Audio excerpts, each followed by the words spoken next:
Miami daycare under fire this morning after a teacher had her children, some just 2 years old, wear blackface to celebrate Black History Month. CNN's Athena Jones reports.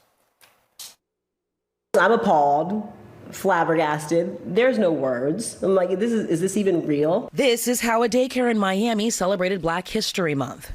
A classroom full of 2-year-olds in blackface. Where are the checks and balances, right? So nothing like this happens. Good job.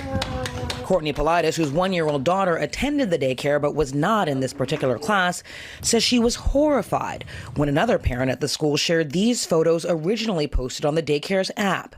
They have since been removed. I get a phone call from a close mom friend whose child also goes to this school. And she's like, oh my gosh, you won't believe what they've done in our child's class. Like, I'm sickened right now. I'm completely, there's no words.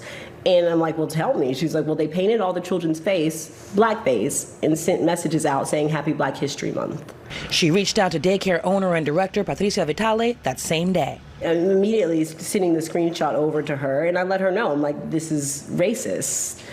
Her response, I'm sorry, question mark. I don't understand. What are you saying? What is racist? Blackface. In our school, we don't use this word, neither. We have this kind of mind. As a mother of 2 young biracial children, Politis says it's hard to protect them. I thought we would have more time before these sort of things or racism or microaggressions would have to be experienced by our children. Reached by CNN, Vitale declined to comment.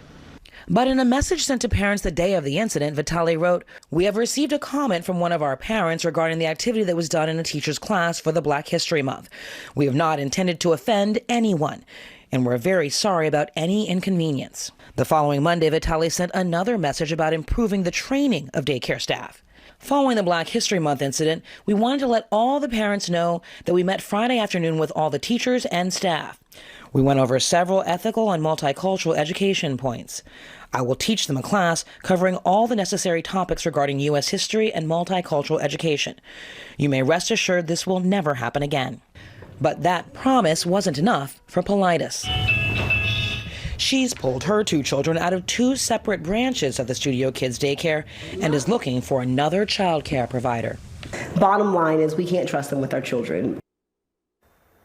And that's the thing that's most concerning to Courtney Politis, that she can't trust these administrators to take care of and educate her children. And she said, I understand that teachers have the freedom to create activities for the class, but there are so many other ways you could have celebrated Black History Month. She said another school, they painted traffic signals. They learned about Garrett Morgan, who was a Black inventor who got one of the first patents for a traffic signal in 1923. And so their activity was painting traffic signals. She wonders why in this class the teacher decided to dress these kids up as different professions, simply paint their faces black. That is not a celebration of Black history, and she just wonders how this could slip through the cracks. So we'll see what happens with that. This is why knowing history and teaching the correct history of the country is so important, because then you don't do really ignorant things like this. Education is the antidote to ignorance. Yeah, and this is a beginning in preschool and daycare.